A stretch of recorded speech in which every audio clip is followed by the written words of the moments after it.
তোমাদের মধ্যে যেই ব্যক্তি দুইটি জিনিসের গুরুত্ব দিতে পারবে, দুইটি জিনিসের গ্যারান্টি দিতে পারবে, আমি আল্লাহর রাসূল তার জন্য জান্নাতের গ্যারান্টি দিতে পারি। বলি সুবহানাল্লাহ। আল্লাহ রাসূল জান্নাতের গ্যারান্টি দিয়েছে, জিম্মাদার হয়েছেন।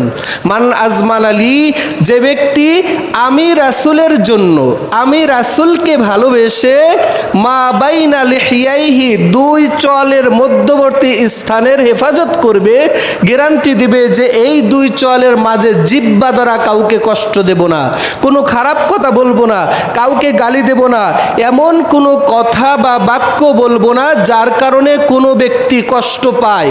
এই গ্যারান্টি যদি কোনো যুবক, কোনো যুবতী, কোনো ব্যক্তি দিতে পারে, ওমা বাইনা রিজলাইহি, দুই পায়ের মাঝখানের জায়গা লজ্জাস্থান, এই লজ্জাস্থানকে অবৈধভাবে ব্যবহার করব না, অন্যায়ভাবে ব্যবহার করব না, বিবাহ বহির্ভূত কোনো মেয়ের সাথে সম্পর্ক রাখবো না, কোনো ছেলের সাথে সম্পর্ক রাখবো না।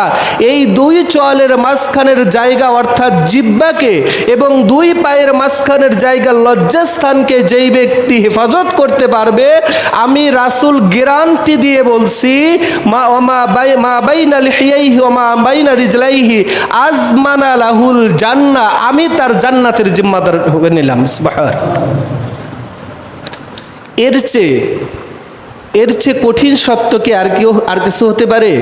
এর চেয়ে সহজ গ্যারান্টি কি আর কিছু হতে পারে? রাসূল যদি আপনার জান্নাতের জিম্মাদারি নেয়, আমরা যে ভালো কাজগুলো করছি, এই যে নামাজ পড়তে আসছি কষ্ট করে, এই যে শীতের দিনে আমরা কষ্ট করে ওযু করি, এগুলো সব কিছুর উদ্দেশ্য কি? জান্নাত, তাই তো? আমরা সর্বশেষ জান্নাতে যাব, এইটা আমাদের উদ্দেশ্য। আমরা যে লক্ষ লক্ষ যুবক জিহাদের ময়দানে আমরা যে প্রাণ দিচ্ছি, জীবন দিচ্ছি, শহীদ হচ্ছি, আমাদের লক্ষ্য কি? আল্লাহর সন্তুষ্টি, জান্নাত, এটাই তো আমাদের লক্ষ্য। যদি সেই জান্নাতের গ্যারান্টি আল্লাহ রাসূল নেন, যে আমি তোমার জান্নাতের গ্যারান্টি নিলাম, সহিহ বুখারী মুসলিমের হাদিস, যে আমি তোমার জান্নাতের গ্যারান্টি নিলাম, তুমি শুধু দুইটি কাজ করো, তোমার জবানকে হেফাজত করো মানুষকে কষ্ট দেওয়া থেকে, তোমার লজ্জাস্থানকে হেফাজত করো অবৈধ ব্যবহার থেকে, আমি রাসূল তোমাকে জান্নাতে নিয়ে যাব। আমরা কি পারবো না ইনশাআল্লাহ? আমার যুবক ভাইরা কি পারবেন না? আল্লাহর রাসূল বলেন, ইয়া মাশারাস শাবাব, হে আমার যুবক সম্প্রদায়, যুবক ভাইরা, তোমরা জেনে নাও, মানিস্তাতা মিনকুমুল বাত, তোমাদের মধ্যে যাদের বিবাহ করার সামর্থ্য আছে, ফালইয়াতাজাওয়াজ, তারা দ্রুত বিবাহ করে নাও।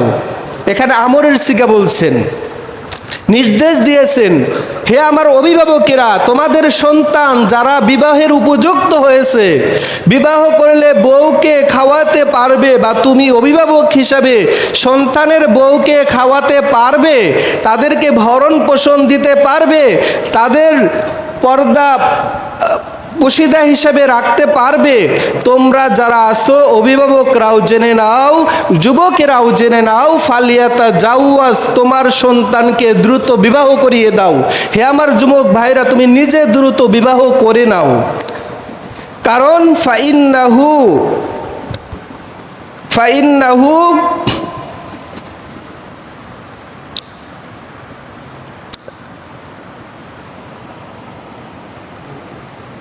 এটা হলো সবচেয়ে নিজেকে রক্ষা করার, নিজেকে তাকওয়া অর্জন করে থাকার সবচেয়ে সহজ, ওয়া আহসানু লিল ফারজি, নিজেকে ফাইন্নাহু আহজা ওয়া আহসানতু মিনাল ফারজি ওয়া আহসানতু মিনাল ফারজি, এবং নিজের লজ্জাস্থানকে হেফাজত করার সবচেয়ে সহজ উপায়।